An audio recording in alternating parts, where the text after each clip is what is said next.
حضرت عبداللہ المزنی رضی اللہ تعالیٰ عنہ۔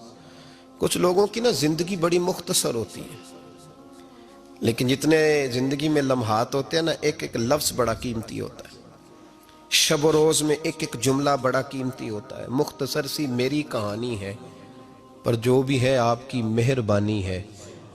فرماتے ہیں کہ میرے والد بچپن میں انتقال کر گئے، مجھے چچا نے پالا تھا، اللہ نے میرے اوپر رحم کیا اور میں رسول اللہ کا غلام بن گیا۔ چچا اسلام کا بڑا دشمن تھا، وہ مجھے نبی پاک صلی اللہ علیہ وسلم کا نام سننا معاذ اللہ جلال میں آ جاتا تھا سنتے ہی، لیکن مجھ سے رہا نہیں جاتا تھا۔ اب میں کیا کروں؟ میرا روز دل کرتا تھا مدینے جانے کو، روز۔ میری ماں میرے درد سے آشنا تھی۔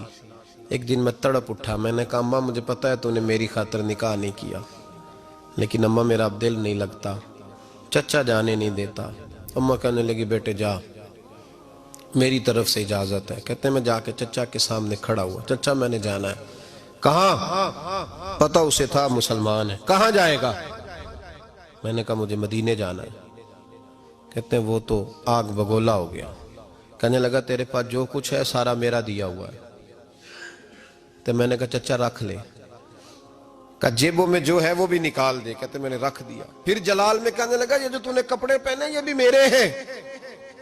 حضرت عبداللہ المزنی کہتے ہیں میں نے وہ کپڑے بھی اتار کے دے دیے، میرا وجود ننگا ہو گیا۔ تینوں لب دیاں آپ گواچے، سانو اپنی خبر نہ کوئی، ساتھوں پارے ککھ گلیاں دے، ککھ گلیاں دے۔ سانو آخ دے لوگ شدائی، کیونکہ اسی ننگ نموس دا ساڑ کے چولا، گل پہنے تاج گدائی، آزم اپنا آپ گوایا ہے تا یار نے چاہتی پائی۔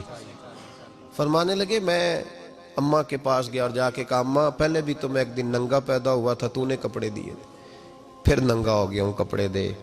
کہتے اماں نے 2 عورتوں والے لباس دیے، وہ پہن کے میں مدینے پہنچا۔ میں بڑی غربتوں میں آیا تھا، میں دیہاتی تھا، مجھے کچھ کرنا نہیں آتا تھا، پر مجھے یوں لگتا تھا کہ مدینے میں سب سے زیادہ عزت میری ہے، سب سے زیادہ۔ اللہ کے حبیب نے منع فرمایا کوئی اونچا اللہ اللہ نہ کرے، جب کوئی نماز پڑھ رہا ہو سو رہا ہو تو اس کے سامنے اونچا ذکر نہ کرو۔ کہتے میں ایک دن اونچا ذکر کر رہا تھا، اونچا میں ذکر کر رہا تھا، کیونکہ عشق لگا سی کھیڑا کھیڑ دینوں، تے میں نو کھیڑا پھول گئیاں، میں کجل پایا سی یار دے ویکھنے نوں، پھر او دی یاد وچ روندے آئی ڈول گئیاں، حیدر شاہ اس گلی کدے نہ رول دی، پر ہن تے رول گئیاں۔ کہتے میں اونچا ذکر کر رہا تھا تو حضرت عمر فاروق رضی اللہ تعالیٰ عنہ نے ڈانٹ دیا، فرمایا تجھے نہیں پتا حضور نے منع کیا؟ تو عمر نے ڈانٹا تو میں چھپ کے بیٹھ گیا کونے میں۔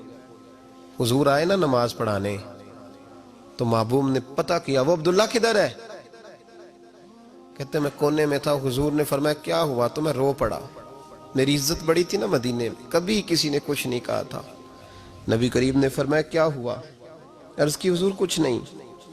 پھر بھی بتاؤ۔ کہتے میں رو پڑا، میں نے کہا یا رسول اللہ میری غلطی تھی تو سیدنا فاروق اعظم نے ڈانٹ دیا ہے۔ فرمایا ہوا کیا؟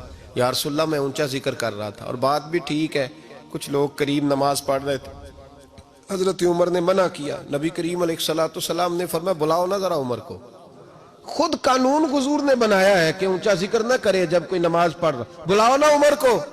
جناب عمر آئے تو حضور نے فرمایا عمر میرے عبداللہ کو کوئی نہ ڈانٹے، کسی ان پڑھ سے، کسی دیہاتی سے، کسی بھولے سے انداز دیکھے حضور کا، اسے کوئی نہ ڈانٹے۔ تو پھر حضور نے فرمایا تمہیں پتہ ہے یہ میرے لیے کتنی تکلیفیں برداشت کر کے آیا؟ صحابہ فرماتے ہیں یہ خوش نصیب ہے جس کی روح بھی محبوب کے ہاتھوں میں نکلی۔ اور جب جنازہ اٹھا تو حضور کی داڑھی سے ہم نے آنسوؤں کے قطرے ٹپکتے دیکھے۔ مدینے میں رواج تھا کہ قبر میں قریبی عزیز اتارا کرتے تھے، پر ان کا تو مدینے میں رشتہ دار ہی کوئی نہیں تھا۔ حضرت عمر فاروق اور جناب ابو بکر صدیق کہنے لگے ہم قبر میں اتارتے۔ جب ان دونوں نے اٹھایا قبر میں گئے تو کہتے ہیں کمال دیکھو اللہ کے رسول ہم دونوں سے پہلے قبر میں اتر گئے، اور حضور نے یا البدایہ والنہایہ میں موجود ہے کہا مجھے دو میں قبر میں اتارتا ہوں۔ کہتے ہیں حضور نے تنہا پکڑا، تنہا قبر میں اتارا، پسے مردن فرشتوں نے جو تلاشی لی تو کیا نکلا؟